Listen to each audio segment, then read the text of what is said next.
How are you? Hope you're doing well and great. Today we will discuss about our another subject sociology. Sociology की हमारी बेटा आज पहली class है जिसके अंदर हम जो है अपना chapter number 1 what is sociology और इंट्रोडक्शन ऑफ सोशोलॉजी के हवाले से बात करेंगे। ये बेसिकली आप कह लोगे सोशोलॉजी का तारुफ, इमरानियात का तारुफ और इमरानियात बेसिकली है क्या, उसके वाले से हम बात करेंगे। ठीक है बेटे। अच्छा, सबसे पहले बेटा इसके अंदर जो है चैप्टर 1 के अंदर मैं कुछ पॉइंट्स या कुछ टॉपिक्स कह लो आप, कॉन्सेप्ट जो है वो मैं डिस्कस करती हूँ। व्हाट इज़ सोशोलॉजी, ठीक है, सोशोलॉजिकल पर्सपेक्टिव्स,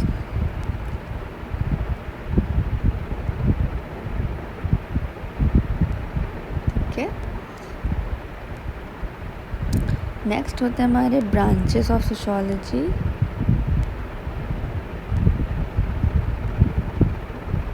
एंड लास्ट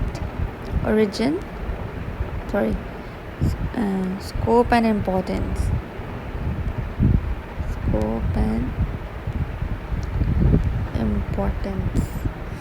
ठीक है बेटे।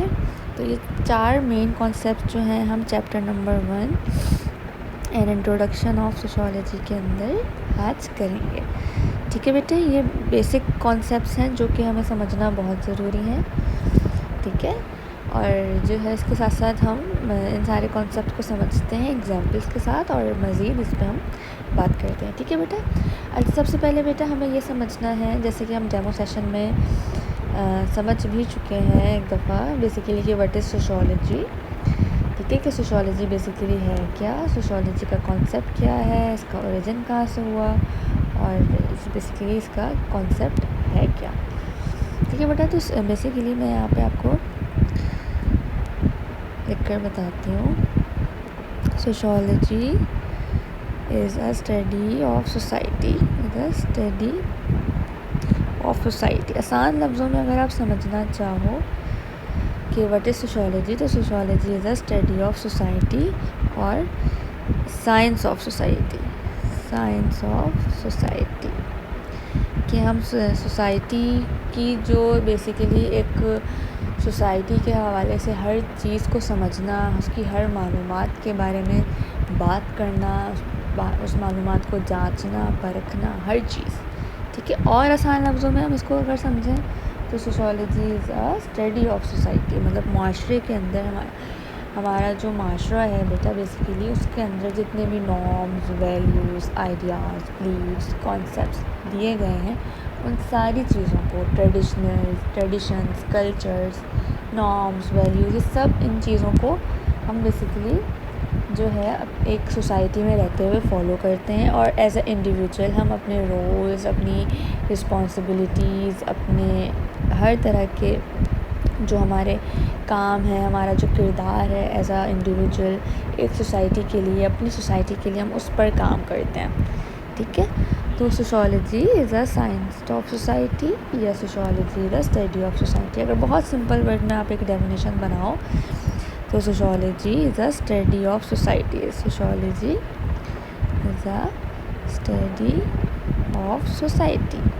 ठीक है, और भी डेफिनेशंस बेटा मैं आपको करवाऊँगी, मैं पिक्चर्स वगैरह भी आपको शेयर करूँगी जो फेमस थिंकर्स हैं उनके हवाले से कि वो सोशोलॉजी को किस तरह से देखते हैं। लेकिन अगर हम बेसिक एक डेफिनेशन करना चाहें तो वो है दैट वन कि sociology basically sociology is a study of society और sociology is a science of society. ठीक है। अच्छा बेटा, बेसिकली ये हमने कॉन्सेप्ट समझ लिया, sociology is a science of society. उसके बाद हम बात करते हैं सोसाइटी के मज़ीद कॉन्सेप्ट्स के हवाले से। सोसाइटी जो होती है बेटा वो टाइम टू टाइम चेंज होती है। ठीक है, चेंज होती है सोसाइटी जो है वो टाइम टू टाइम चेंज होती रहती है। किस तरह से चेंज होती रहती है कि देखो बेटा, जो नॉर्म्स, जो वैल्यूज़, जो आइडियाज़, जो बिलीव्स, जो ट्रेडिशंस, जो कल्चर्स जो हैं वो हमारे 1960s, 1980s, 1950s में जो फॉलो कराए जाते थे या किए जाते थे, वो आपको लगता है कि आज भी फॉलो किए जा रहे हैं? नहीं। ठीक है, क्यों? क्योंकि लोगों की थिंकिंग में चेंज आ गया है, लोगों के कॉन्सेप्ट्स चेंज हो गए हैं, लोगों के माइंडसेट चेंज होते जा रहे हैं, लोगों के जहन, लोगों के बैकग्राउंड, लोगों के एनवायरनमेंट के अंदर लोग अवेयरनेस हासिल कर रहे हैं। तो इसीलिए बेटा वो चीज़ जो कि बहुत पहले फॉलो की जाती थी 1960s के ज़माने में, जब सेपरेशन हुई पाकिस्तान इंडिया की, आप उस दौर को ले लें, या 1965 की जो पहली जंग अज़ीम हुई उसके वाले से बात कर लें, या जो भी आप कोई फेमस इवेंट्स वगैरह ले लें, उस ज़माने के जो कॉन्सेप्ट्स अगर हम उठाएं, या नॉर्म्स, वैल्यूज़, या सोसाइटी क्या काम लोग सर अंजाम दे रहे थे as a society, members of society, क्या लोग अपनी रिस्पॉन्सिबिलिटीज़ एंड रोल्स परफॉर्म कर रहे थे, क्या वो आपको लगता है कि वही रोल्स एंड रिस्पॉन्सिबिलिटीज़ जो है, या ट्रेडिशंस या कल्चर्स जो है वो फॉलो किए जा रहे हैं या फॉलो करवाए जा रहे हैं स्टिल? नहीं, बहुत सारे कॉन्सेप्ट्स चेंज हो गए। सिंपल अगर हम बात करें तो कॉन्सेप्ट ऑफ मैरिज, शादी का कॉन्सेप्ट अब क्या है हमारे पास? पहले ज़माने में जो है बेटा अरेंज मैरिज की जाती थी। मैं आगे लिख देती हूँ, 1960s टू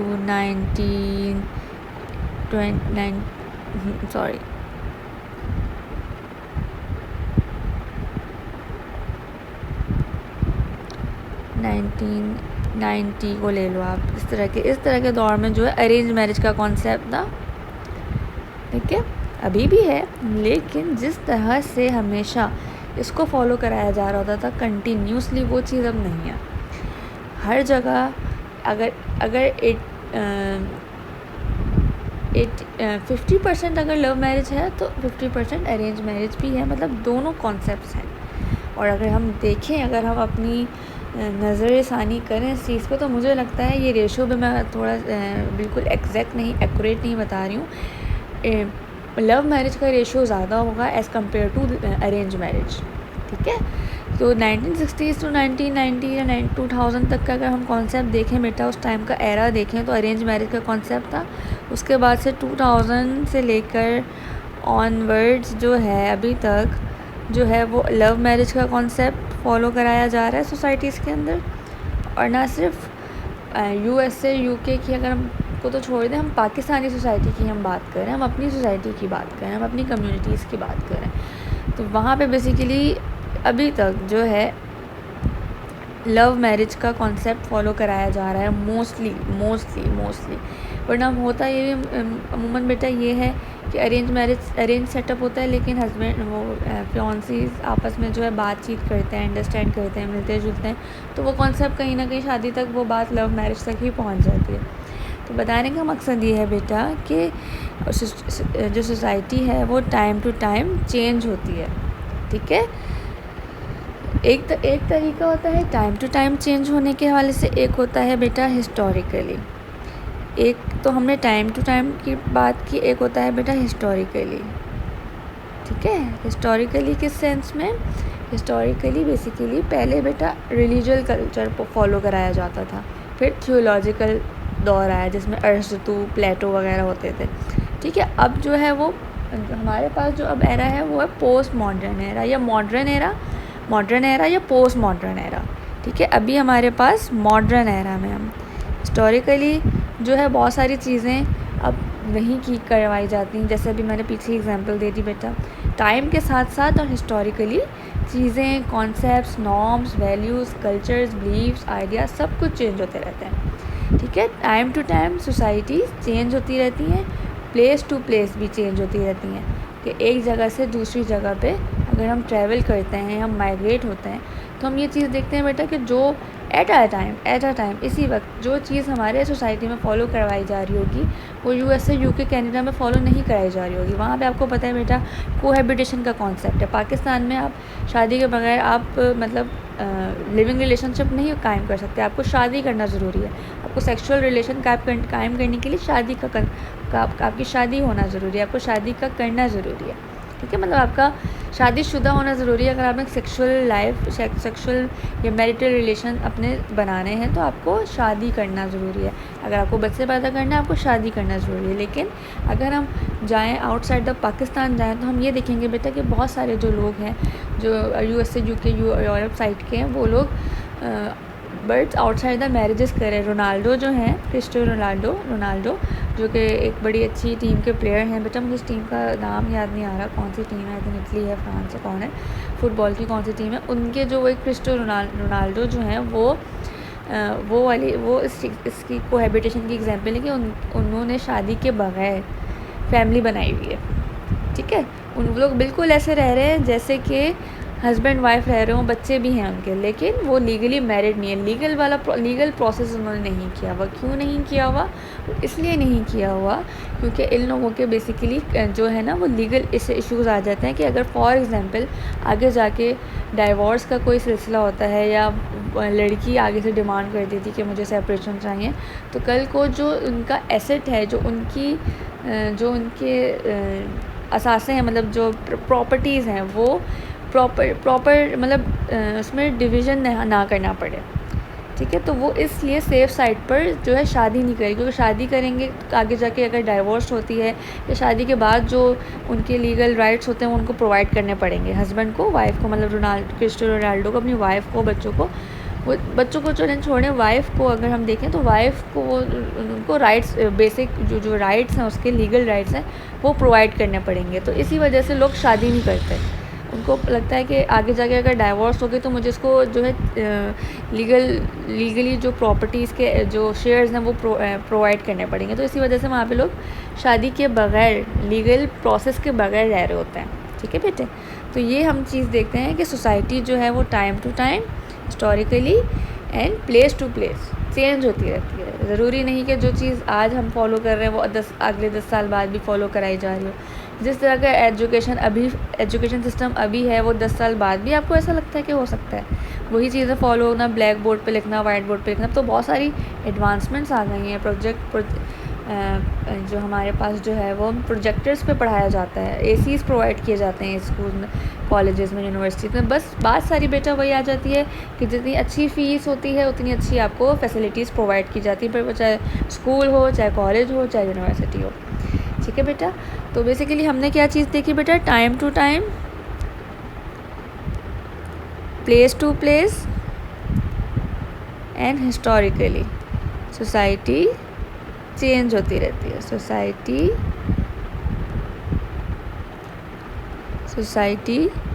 इज चेंजिंग।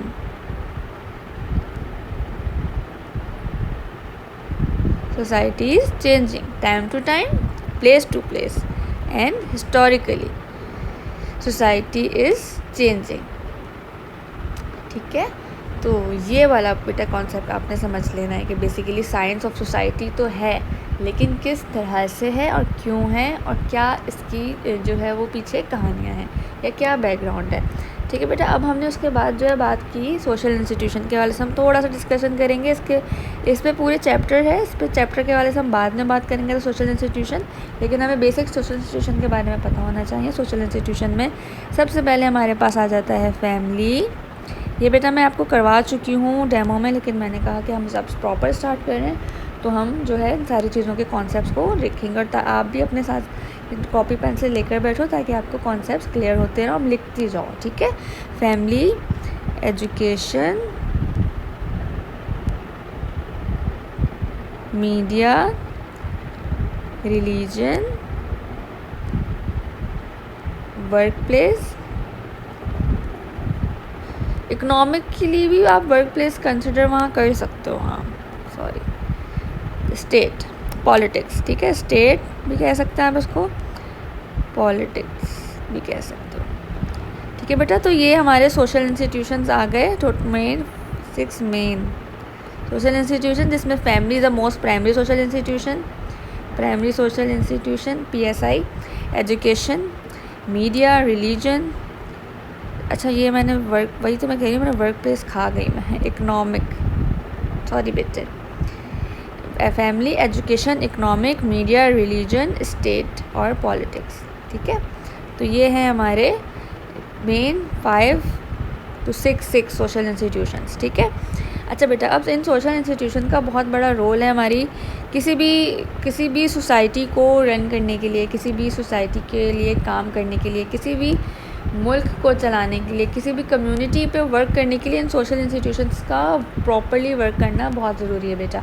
अगर इसमें से कोई भी सोशल इंस्टीट्यूशन जो है वो डिसऑर्गेनाइज्ड हो जाता है या हम उसे डिस्कार्ड करते हैं, फॉर एग्जांपल मिसाल के तौर पर हम उसे किसी भी एक सोशल इंस्टीट्यूशन को अगर हम डिस्कार्ड कर दें, रिमूव कर दें, हटा दें, तो हम ये देखेंगे कि सोसाइटी के डिसऑर्गेनाइज होने के चांसेस बहुत बढ़ जाएंगे। पाकिस्तान की एग्जांपल सबसे बड़ी एग्जांपल है, हमें किसी और ब्राज़ील, सोमालिया, इंडोनेशिया, मालदीव या किसी और मुल्क की या बांग्लादेश, इंडिया, किसी की एग्जांपल देने की ज़रूरत नहीं, हमारा अपना मुल्क ही इसके लिए काफ़ी है। तो मैं आपको बताती हूँ किस तरह से। अच्छा बेटा, क्या है हमारे पास हमारे बेसिक 6 मेन सोशल इंस्टीट्यूशन है। अगर इसमें से एक भी सोशल इंस्टीट्यूशन हम हटा देते हैं तो आप ये देखो कि सोसाइटी डिसऑर्गेनाइज्ड हो रही है, ठीक है। सेम इस तरह जैसे ह्यूमन बॉडी, सेम जो सोसाइटी है, society is like a human body और इंस्टीट्यूशन जो हैं वो उसके ऑर्गन्स हैं,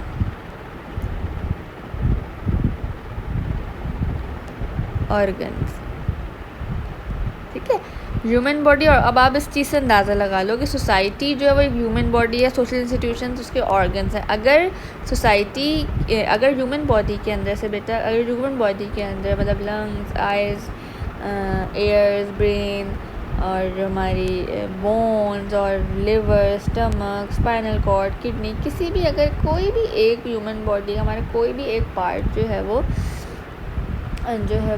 डिसऑर्गेनाइज्ड हो जाता है या ख़राब हो जाता है या मेडिकेशंस पे चला जाता है या उसकी मतलब वो कुछ अरसे के लिए वर्क नहीं करता प्रॉपर्ली, तो उसकी बॉडी बहुत ज़्यादा जो है वो डिसऑर्गेनाइज्ड होती है। मतलब उस एक बॉडी ऑर्गन की वजह से जो है पूरी बॉडी डिसऑर्गेनाइज्ड होती है, पूरी बॉडी मेडिकेशंस पे आपकी चली जाती है, आप बेड रेस्ट पे चले जाते हो, आप बेड पे चले जाते हो। तो सेम इसी तरह बेटा सोसाइटी भी एक ह्यूमन बॉडी की तरह है। अगर एक भी कोई सोशल इंस्टीट्यूशन जो उसने अपना वर्क करना छोड़ दिया तो सोसाइटी डिसऑर्गेनाइज्ड हो जाती है, सोसाइटी के डिसऑर्गेनाइज होने के चांसेस बढ़ जाते हैं।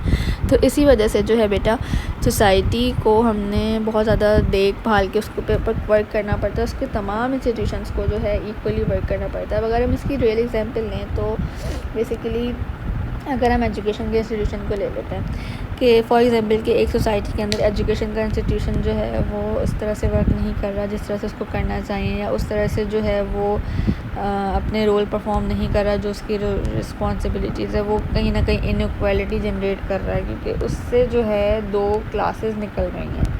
हमारी सोसाइटी के अंदर बेटा 2 क्लासेस हैं, ठीक है। एक है कैपिटलिस्ट क्लास, जैसे बॉर्जुइजीज़ वगैरह भी कहते हैं, बॉर्जुइजीज़ भी कहा जाता है। एक होती है बेटा लेबर क्लास, ठीक है, यानी कि एक है ये अपर क्लास और एक है लोअर क्लास, ठीक है। बेसिकली इसके अंदर एक मिडिल क्लास भी निकलती है जो कि हम मिडिल क्लास है, लेकिन जो इनइक्वालिटी क्रिएट हो रही है, इनइक्वालिटी जनरेट हो रही है, बेसिकली वो हो रही है अपर और मिडिल क्लास के बीच जो इनइक्वालिटी है उसकी वजह से, ठीक है। मिडिल क्लास के जो लोग होते हैं बेटा वो तो कहीं ना कहीं से जो है वो मैनेज कर ही लेते हैं अपनी ज़रूरियात ज़िंदगी और अपनी ख्वाहिशात को भी पूरी कर लेते हैं, लेकिन जो एक मेन स्ट्रीम यहाँ पे क्रिएट हो रही है वो ये हो रही है, जो मेन स्ट्रीम है वो ये है कि कैपिटलिस्ट और बर्जुअजीज़।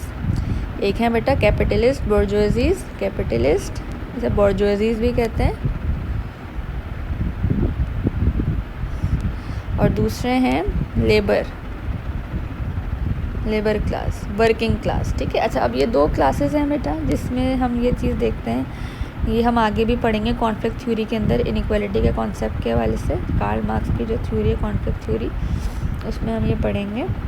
अच्छा जी, तो ये 2 क्लासेस है। अब बेटा देखो एक बच्चा ऐसा है जो कि हायर स्टडीज़ हासिल कर रहा है, वो किसका बच्चा होगा? वो ज़ाहिर है कैपिटलिस्ट का बच्चा होगा जो कि हायर स्टडीज़ OA लेवल्स पढ़ाई कर रहा होगा, और जो है वो हायर स्टडीज़ के लिए फ़र्दर बाहर भी उसके पेरेंट्स को भेज रहे होंगे और उसको मतलब दुनिया जहाँ की तालीम उसको प्रोवाइड कर रहे होंगे। और एक बच्चा होगा जो स्कूल ही नहीं जा रहा होगा, ठीक है, वो उस फैमिली का बच्चा जिसके या तो घर के करीब कोई स्कूल नहीं अवेलेबल होगा, या फिर उसके पेरेंट्स के पास इतने पैसे नहीं होंगे कि वो अपने बच्चे को स्कूल भेज सकें, वो लेबर, ज़ाहिर है माँ बाप को एक वक्त की रोटी नहीं मिल रही, वो अपने बच्चे को कैसे पढ़ाएंगे।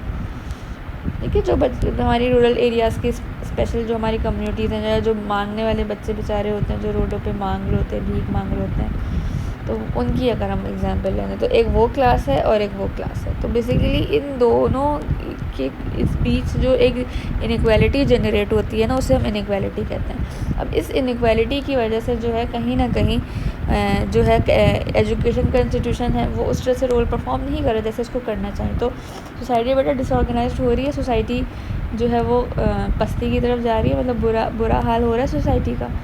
एजुकेशन जो कैपिटलिस्ट हैं वो अपने बच्चों को यहाँ पढ़ा के, यहाँ से पढ़ा के बाहर भेज रहे हैं। ठीक है, वो अपने मुल्क के लिए कुछ भी नहीं कर रहे, वो बच्चे, वो अपने मुल्क का कोई असासा नहीं है। ठीक है, और जो बच्चे बिल्कुल स्कूल ही नहीं जा रहे, आप उनसे क्या एक्सपेक्ट कर सकते हैं कि वो अपनी मुल्क की मशक़त के लिए क्या करेंगे। तो आप इस चीज़ से अंदाज़ा लगा लो कि जब एक बच्चा, जो हम बच्चों को अपनी, मतलब एक बच्चा जो बाहरी अपने दूसरे मुल्कों को जो है वो प्रोवाइडर है उनका, हमारे मुल्क के लिए वो कुछ भी नहीं कर रहा, वो ख़ुद यहाँ से जाना चाहता है कि मुझे पाकिस्तान में ना जॉब करनी है ना पढ़ाई करनी है। ठीक है, दूसरा जो बच्चा स्कूल ही नहीं जा पा रहा, तो यहाँ पर जो इनइक्वालिटी जनरेट हो रही है वो कहीं ना कहीं आपके इकनॉमिक सिस्टम को ख़राब कर रही है। ठीक है, क्योंकि आपके पास जो है वो लेबर फोर्स ही नहीं आ रही, मतलब आपके पास वो एम्प्लॉयमेंट, आपके पास जॉब्स ही नहीं है, जॉब्स का अलग प्रॉब्लम है।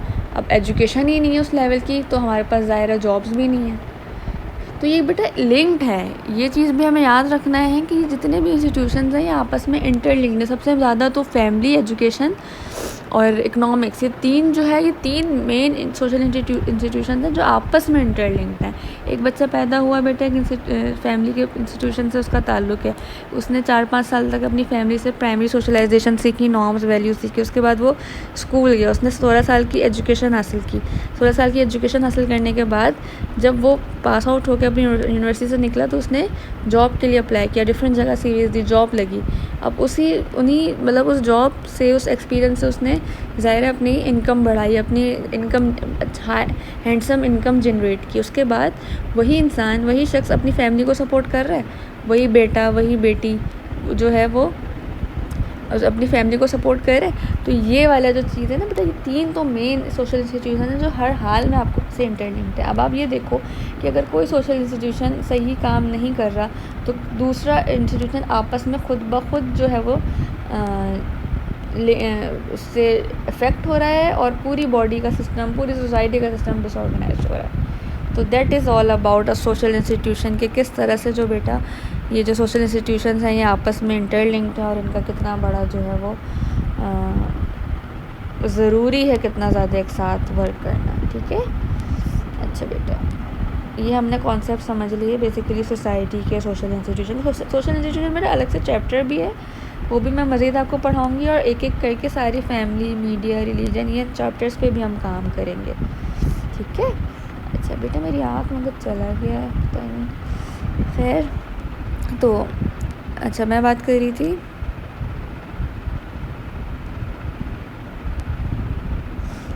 तो मैं बात कर रही थी इन सारी चीज़ों की। ठीक है, अब हमने सोशोलॉजी को समझ लिया, सोसाइटी को समझ लिया, सोशल इंस्टीट्यूशन के कॉन्सेप्ट को हमने समझ लिया। अब हमें बात करनी है बेटा सोशोलॉजिकल पर्सपेक्टिव्स के हवाले से।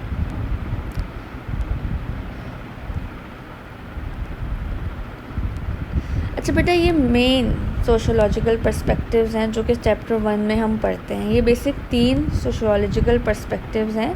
ठीक है, किसी भी सोसाइटी के अंदर ये 3 सोशोलॉजिकल पर्सपेक्टिव्स हमेशा आप देखोगे, इन पर्सपेक्टिव्स की बुनियाद पर ही वो सोसाइटी चल रही होगी, उस सोसाइटी के अंदर ये पर्सपेक्टिव्स एग्जिस्ट कर रहे होंगे हर हाल में। ठीक है, अच्छा बेटा, सबसे पहले आ जाती है हमारी फंक्शनलिज्म, सेकंड है हमारे कॉन्फ्लिक्ट थ्योरी जिसकी मैंने आपसे बात की थी। ठीक है, एंड लास्ट थर्ड है सोशल इंटरेक्शन, सिंबॉलिक इंटरेक्शन कहना, सॉरी, सिंबॉलिक इंटरेक्शन। ठीक है, ये 3 डिफरेंट थ्योरिस्ट ने जो है बेटा ये दी है। फंक्शनलिज्म जो है बेसिकली इनका फंक्शनलिस्ट से ताल्लुक़ है, फंक्शनलिस्ट फंक्शनलिज्म जो वर्ड है ये फंक्शनलिस्ट से ज़ाहिर जनरेट हुआ है। फंक्शनलिस्ट जो है हमारे पास बेटा सबसे पहले आ जाते हैं हमारे पास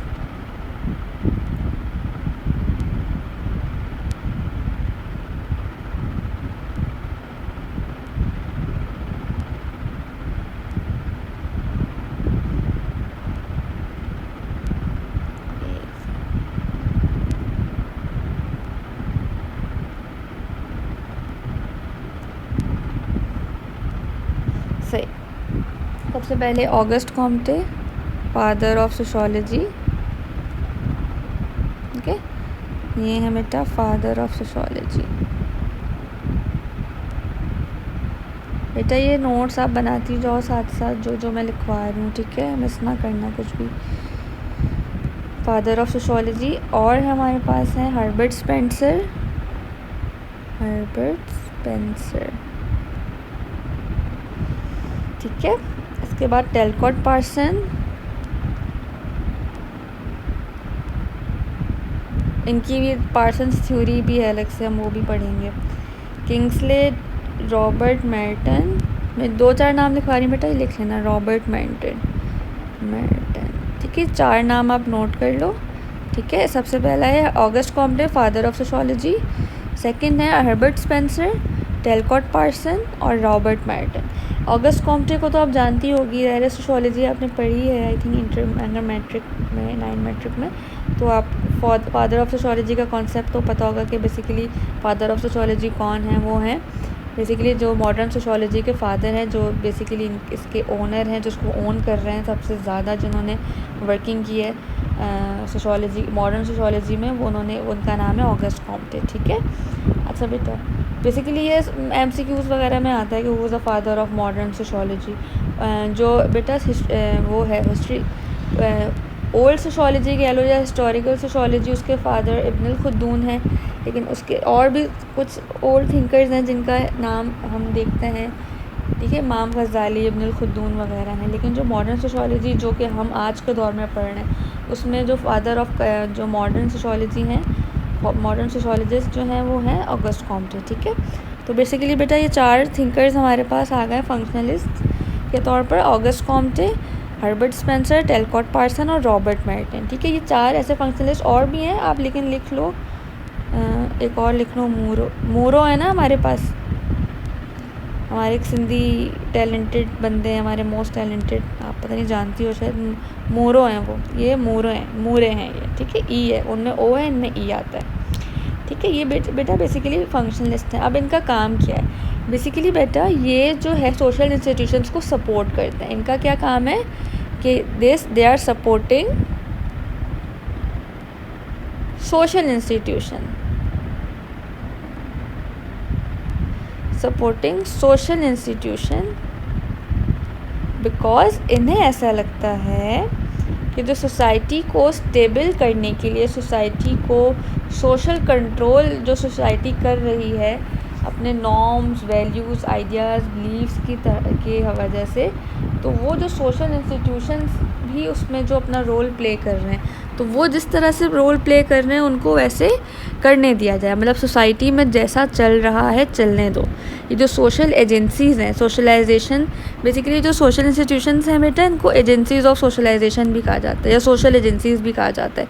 तो ये सोशल एजेंसीज़ जो हैं बेसिकली ये सोसाइटी को रन करने के लिए बहुत ज़रूरी हैं, और ये जिस तरह से रन कर रही हैं ये बिल्कुल ठीक तरीके से कर रही हैं। आप इनको वैसे ही रन करने दीजिए, इस पे कोई शक व शुबा या कोई ऐसी प्रॉब्लम नहीं है। ये बिल्कुल ठीक वर्क कर रही हैं और इन्हें जो है सोसाइटी में वर्क करने दिया जाए। Basically they are supporting social institutions के लाइक सोसाइटी में जैसा चल रहा है वैसा चलने दिया जाए। थोड़ा सा बेटा हम इसको इंग्लिश में पढ़ेंगे। Functionalism is a prominent theoretical perspective in sociology that attempts to explain social phenomena in the terms of the role they perform within a society. Conceptually, it views society as a complex system where all the parts work together to promote solidarity and stability. मतलब वही बात बेटे कि society के अंदर solidarity create कर रहे हैं ये सोशल इंस्टीट्यूशन, ये सॉलिडिटी, स्टेबिलिटी और सॉलिडेरिटी क्रिएट कर रहे हैं, और जो चीज़ें इन सोशल इंस्टीट्यूशन की वजह से परफॉर्म हो रही हैं वो बिल्कुल सही चल रही हैं और उन्हें वैसे ही चलने दिया जाए। ये कहना है इन थिंकर्स का, ठीक है, कि ये कह रहे हैं कि ये बेसिकली फंक्शनलिस्ट है, इनका ताल्लुक फंक्शनलिज्म थ्योरी से है। तो फंक्शनलिज्म थ्योरी का जो फंक्शन है वो कहाँ से निकला है कि किसी भी चीज़ का फंक्शन होना, किसी भी चीज़ का काम करना, किसी भी चीज़ का वर्क करना, किसी भी चीज़ का प्रॉपर वर्क करना। तो वो ये कहते हैं कि फंक्शनलिस्ट जो हैं वो ये कहते हैं कि फंक्शनलिज्म थ्योरी जो है वो बेसिकली सोसाइटी की सॉलिडेरिटी, स्टेबिलिटी, उसके रोल्स एंड वैल्यूज़ पे परफॉर्म किया जाता है और जो है सोसाइटी जैसे वर्क कर रही है उसको करने दिया जाए। मतलब सोशल इंस्टीट्यूशंस जो हैं वो अपने जो भी रोल परफॉर्म कर रहे हैं इंडिविजुअल एज अ इंडिविजुअल, जो लोग अपना अपना इंस्टीट्यूशन में परफॉर्म कर रहे हैं वो बिल्कुल ठीक करें और जैसा चल रहा है वैसे चलने दिया जाए, ठीक है। अब ये चीज़ उन्होंने कह दी, ठीक है। नेक्स्ट क्या है हमारे पास, ये आई थिंक बेटा आपको कॉन्सेप्ट समझ में आ गया होगा। मैं पिक्चर्स भेज दूँगी ताकि आप जो है उनके नोट्स भी बना लो। दूसरी बेटा कॉन्फ्लिक्ट थ्योरी। ये जो कॉन्फ्लिक्ट थ्योरी है ये बाय कार्ल मार्क्स है, ये कार्ल मार्क्स की जानिब से है। ये एक बड़े ज़बरदस्त थिंकर थे। इनके एक फ्रेंड थे फ्रेडरिच ईगल, वो और ये दोनों ने मिलकर ये कॉन्फ्लिक्ट थ्योरी क्रिएट की थी, जनरेट की थी। इनका क्या कहना है कि सोसाइटी के अंदर जो इनइक्वालिटी क्रिएट की जा रही है, जो इनइक्वालिटी है जो कि जनरेट की जा रही है वो इन सोशल इंस्टीट्यूशंस की वजह से है। इनका मानना है कि जो ये सोशल इंस्टीट्यूशंस हैं ये सोसाइटी के अंदर इनइक्वालिटी जनरेट कर रहे हैं। अभी मैं बताऊंगी कैसे बेटा।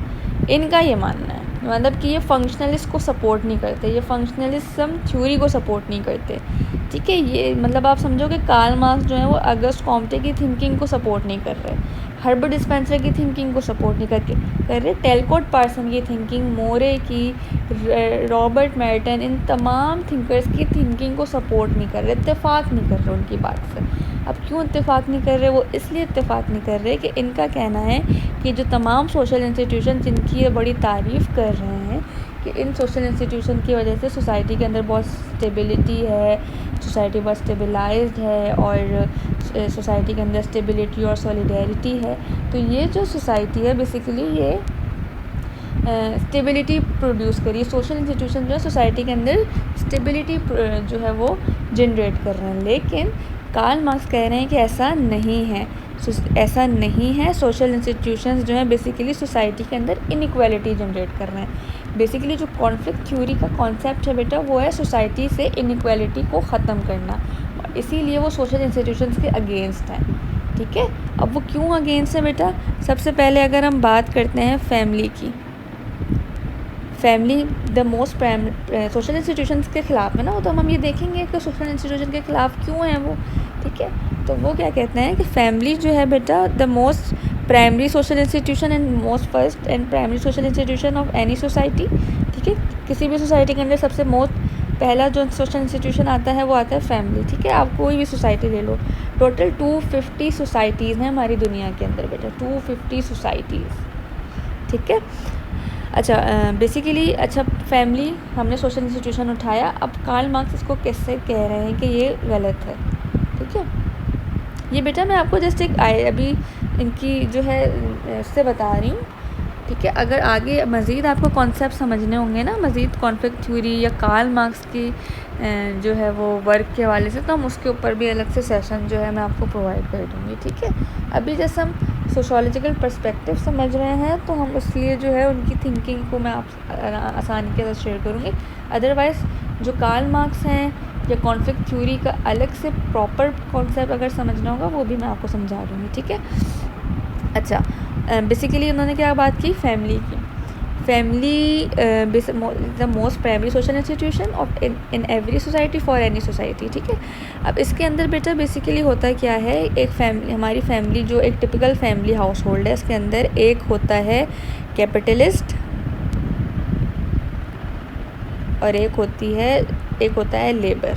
अब ये उसको ऐसे देखना है, कैपिटलिस्ट कौन है बेटा, मेल, लेबर कौन है, फीमेल, यानी कि जो उस घर का मर्द है, चाहे वो बेटा है, चाहे बाप है, चाहे शौहर है, वो मेल, क्योंकि हम एक मेल डोमिनेंट सोसाइटी में रहते हैं ना, हम एक पैट्रियार्की सोसाइटी के अंदर रहते हैं। तो पैट्रियार्की सोसाइटी के जो है बेसिकली उसके अंदर ये कॉन्सेप्ट देखा गया कि मेल डोमिनेंट सोसाइटी है, तो मर्द की जो है वो डोमिनेंसी चलती है वहाँ पे, मर्द के फैसले चलते हैं, मर्द की हुक्मरानी चलती है। तो यहाँ पे जो मर्द है वो कैपिटलिस्ट बन गया और जो फीमेल है वो लेबर बन गई। मतलब पूरे दिन जो है वो काम करती है, सब कुछ करती है, बच्चे पालती है, बच्चों को खाना खिलाती है, नहलाती है, धुलाती है, बार बार दिन के 3 वक्त का खाना, फिर नहलाना, धुलाना, खिलाना, पिलाना, ये सिर्फ बच्चे की ज़िम्मेदारी। अगर तबीयत ठीक नहीं है तो फिर वो डबल ट्रिपल ड्यूटी बच्चे के साथ, ठीक है। इसके बाद घर का खाना बनाना, अगर हाउस हेल्प नहीं है तो पूरे घर का काम करना, अगर हाउस हेल्प है तो उससे काम करवाना, खाना बनाना, घर समेटना, शौहर की ज़िम्मेदारियाँ पूरी करना, शौहर का कपड़ा कहाँ है, शौहर के कपड़े इस्त्री हैं, जूते कहाँ हैं, कपड़े, ये सब, ठीक है। फिर अगर ससुराल वाले रह रहे हैं तो सोने पे सुहागा, उनकी ज़िम्मेदारियाँ, उनको ये प्रोवाइड करना है, उनके खाने का ख्याल करना, उनका ये करना है। अगर नहीं न्यूक्लियर है तब भी काम बहुत होते हैं, और अगर जॉइंट फैमिली सिस्टम है तब भी बहुत काम होता है, ठीक है। मियाँ बीवी बच्चे मियाँ के ही बहुत काम होते हैं।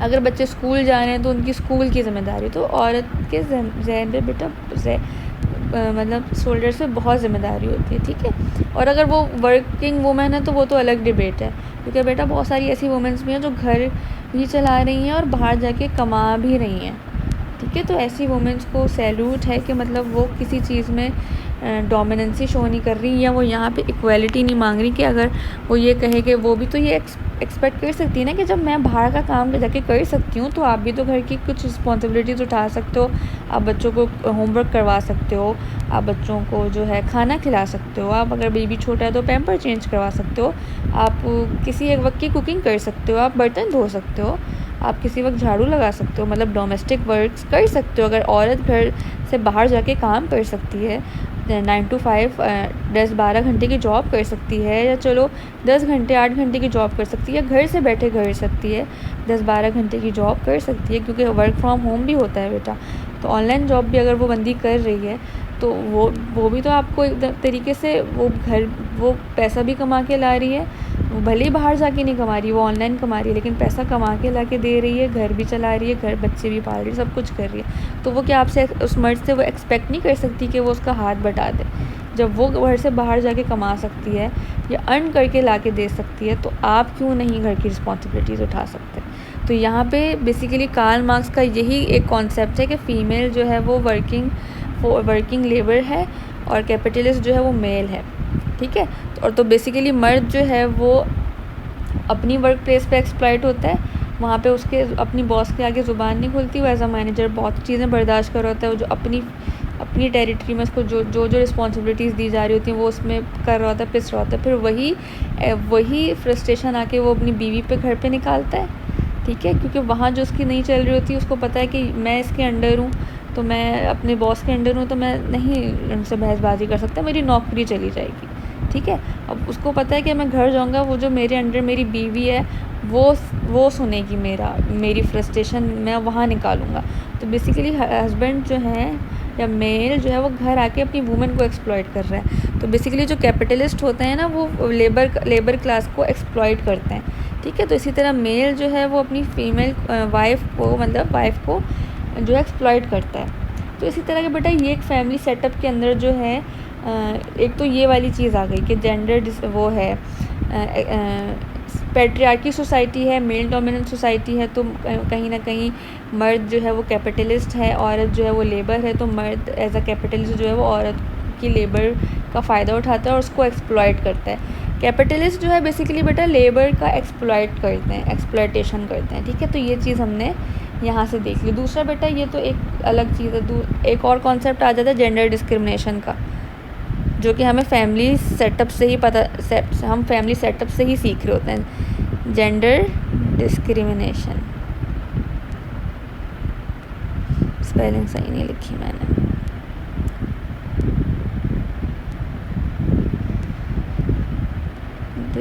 अभी भी सही नहीं लिखी, ठीक है। जेंडर डिस्क्रिमिनेशन या जेंडर बायस कह लो आप इसको बेटा, कि फॉर एग्ज़ाम्पल कि बेटों के लिए अलग तरीके से जो है उनकी जेंडर सोशलाइजेशन डिफरेंट तरीके से की जा रही है, वो फ़ीमेल की डिफरेंट तरीके से की जा रही है। बेटा अगर रात के बाहर 10, 12, 1, 2 बजे भी जो है वो बाहर घूम रहा है या वो अपने दोस्तों के साथ हैंग आउट कर रहा है तो उसको कोई कुछ कहने वाला नहीं। लड़की जो है वो 7 बजे के बाद या 6 बजे के बाद या मगरिब के बाद घर से बाहर नहीं जा सकती अकेले, ठीक है। अब तो बहुत सेटअप चेंज हो गया बेटा, लड़कियां नाइट्स कर रही होती हैं, नाइट शिफ्ट्स कर रही होती हैं, लेकिन एक टिपिकल सेटअप जो है, स्टीरियोटिपिकल माइंडसेट्स की फैमिलीज़ आपको हर दौर में हर जगह मिलेंगी। ऐसा नहीं कि बिल्कुल ही ख़त्म हो जाते हैं लोग, कहीं ना कहीं जो है वो जरासीम रह ही जाते हैं। तो इस तरह की टिपिकल माइंडसेट फैमिलीज़ आपको मिलेंगी, अभी भी आज के 2025 में भी मिलेंगी, इतने पोस्ट मॉडर्न एरा में भी मिलेंगी, ठीक है। बस दौर चेंज हो जाता है बेटा, लोग चेंज हो जाते हैं, लोगों की थिंकिंग काफ़ी परसेंटेज वाइज चेंज हो जाती है, लेकिन ये है कि लोग थोड़ा बहुत concept old school of thought रहता है। जैसे अभी भी आज से बहुत सारे लोग जॉइंट फैमिली सिस्टम को सपोर्ट करते हैं और बहुत सारे लोग जॉइंट फैमिली सिस्टम में रह रहे हैं, जबकि ये बिल्कुल अच्छा फैमिली सेटअप नहीं है, ये टोटली टॉक्सिक है, फ्रस्ट्रेटिंग है और लाइक मेंटल हेल्थ ख़राब करने का एक बहुत बड़ा कॉज है। अगर आपने अपनी मेंटल हेल्थ बर्बाद करनी है तो आप एक जॉइंट फैमिली सिस्टम में रह सकते हैं।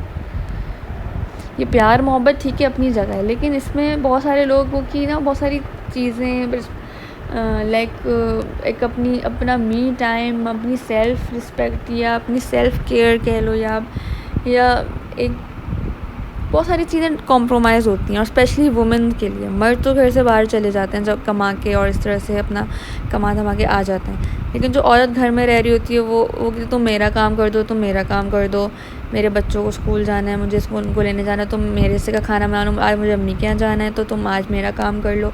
ये वाली चीज़ें बहुत होती हैं। या तो भाई सबको अपनी रिस्पॉन्सिबिलिटीज़ पता हो तो ठीक है।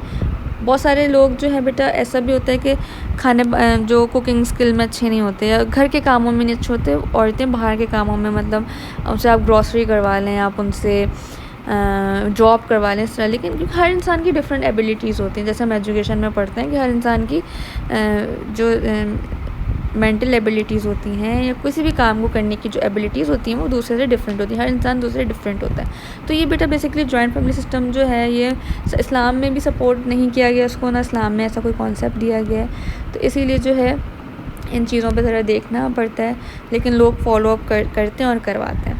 तो जेंडर डिस्क्रिमिनेशन का बेटा मैं कॉन्सेप्ट दे रही थी कि जेंडर डिस्क्रिमिनेशन भी एक फैमिली सेटअप से ही जो है वो जनरेट किया गया है, आया है, और इसमें बहुत ज़्यादा प्रॉब्लम्स भी होते हैं। फिर इसी वजह फेमिनिज़म्स निकल के आ जाती हैं कि हमें अपने राइट चाहिए, हम इक्वल हैं, ये हैं, वो अलग डिबेट है।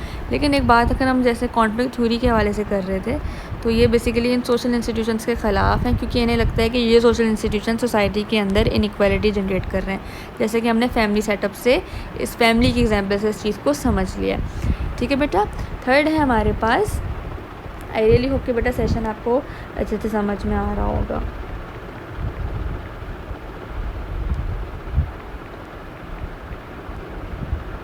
बेटा मुझे 1 मिनट दीजिएगा।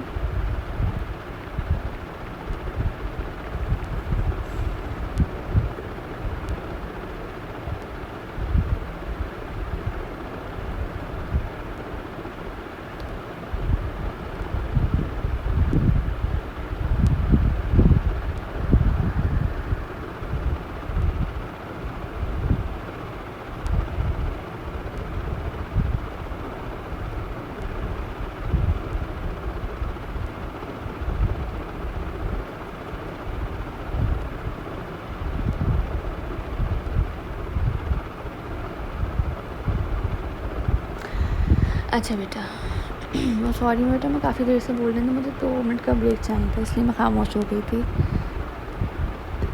लास्ट है बेटा सिंबॉलिक इंटरेक्शन।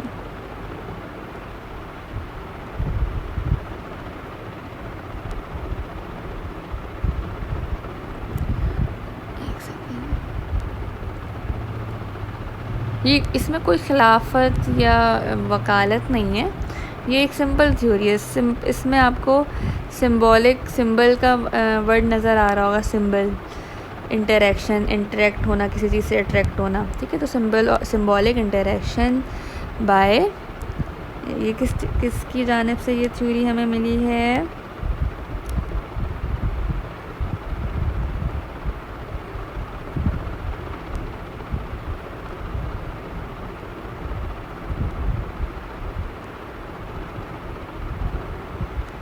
George Herbert. तो मेरा बोर्ड इतना छोटा है। सिंबॉलिक इंटरेक्शन बाय जॉर्ज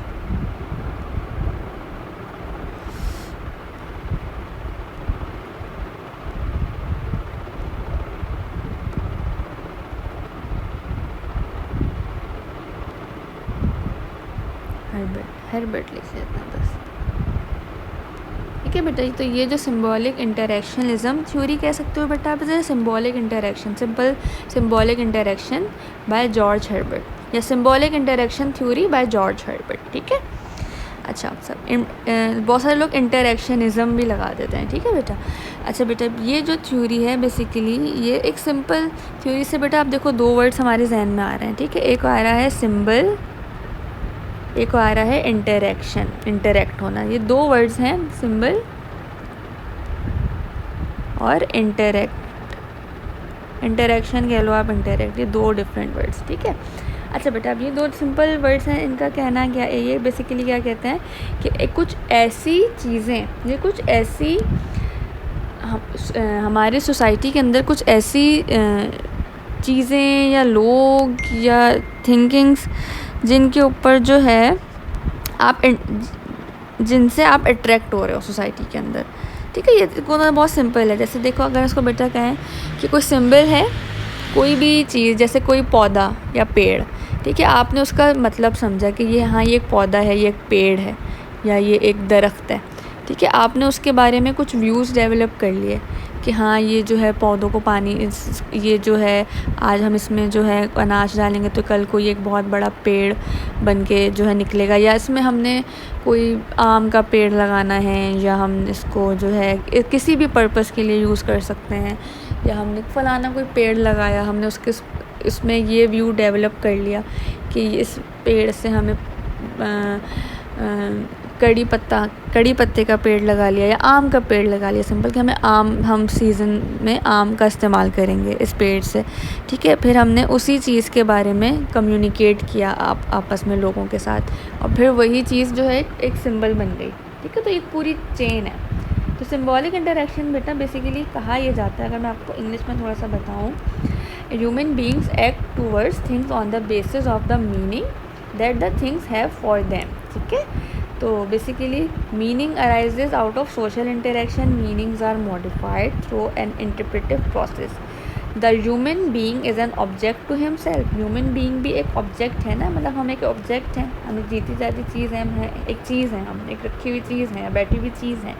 ठीक है, तो बेसिकली हम अपने बारे में भी कुछ व्यूज़ रखते हैं, हम ये चीज़ों को सोचते हैं कि आज हम ये काम कर रहे हैं तो हमें कल इसका क्या फल मिलेगा, आज हम इतनी मेहनत कर रहे हैं तो कल मुझे इसका क्या रिज़ल्ट मिलेगा। अब जैसे मैं आप लोग बच्चों को पढ़ा रही हूँ तो मैं ये कहूँ कि आज मैं इतनी मेहनत कर रही हूँ अपने बच्चों के साथ, तो कल को 5 साल बाद, 6 साल बाद, 8 साल बाद मैं इस चीज़ को कहाँ देखती हूँ, या मैं अपनी टीचिंग एक्सपीरियंस को कहाँ देखती हूँ, या मुझे इससे क्या बेनिफिट्स मिलते हैं, या मेरा कितना एक्सपीरियंस होता है टीचिंग एक्सपीरियंस में, और कैसा एक्सपीरियंस होता है, अच्छा होता है, गुड होता है, बैड होता है, वेरी गुड होता है, एक्सलेंट होता है, ये भी सारी चीज़ें सोचने वाली होती हैं। तो बेटा सिंबॉलिक इंटरेक्शन बहुत सिंपल थ्योरी है, इसको थोड़ा सा हम और आसान समझते हैं। इन्होंने बेटा बेसिकली कहा है कि जो बेसिकली एक सेकेंड इसको और आसान तरीके से आपको समझाती हूँ।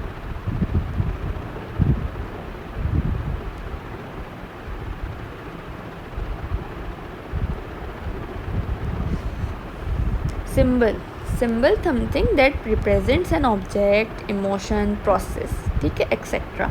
In the real world example the word dog is a symbol for 4-legged domesticated canine and cow is a symbol of a 4-legged bovine।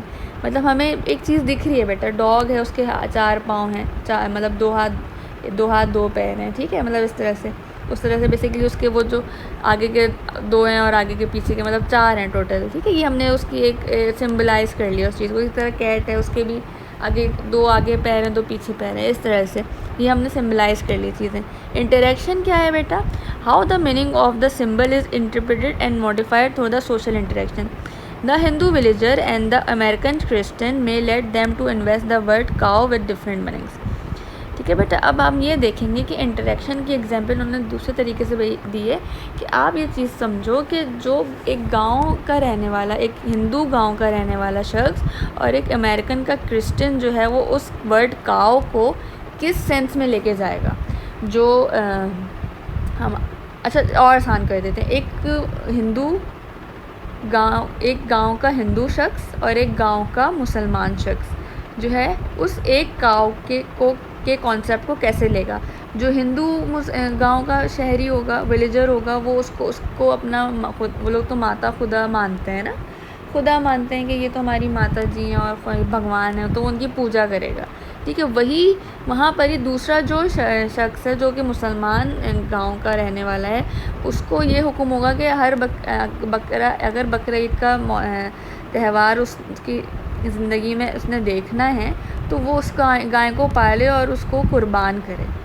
कुर्बानी का मतलब ये नहीं होता कि आप जानवर लेकर आए मंडी से और आपने ऐसे बस 1-2 दिन में उसकी कुर्बानी कर दी। कुर्बानी का मतलब है कि आपने जानवर ख़रीदा, उसको पाला, उसको खिलाया पिलाया, उसकी सेवा की, उसकी देखभाल की, उससे मोहब्बत की, फिर उसको कुर्बान किया। तो फिर ये है आपके कुर्बानी का जज्बा कि एक अपनी दिल से लगी हुई चीज़ को कैसे कुर्बान करोगे।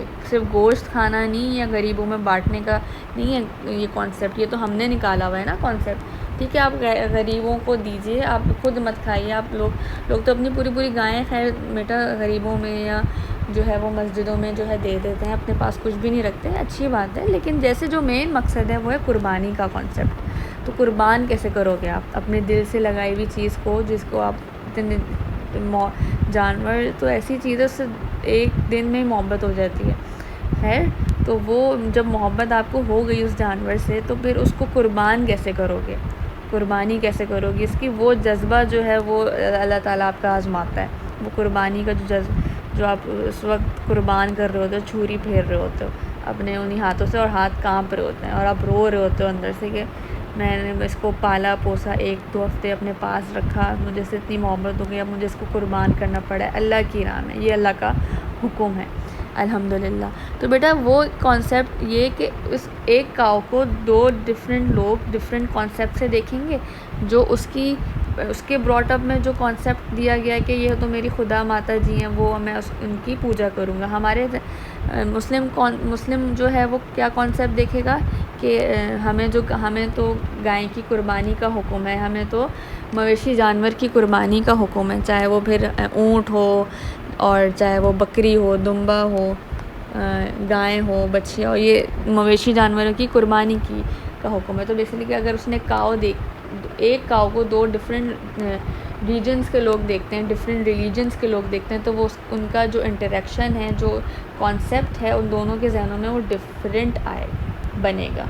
ठीक है बेटे, तो आई रियली होप बेटा कि आपको जो है वो समझ में आया होगा कि सिंबल को हम काव ले लेते हैं, इंटरेक्शन अपना कॉन्सेप्ट ले लेते हैं।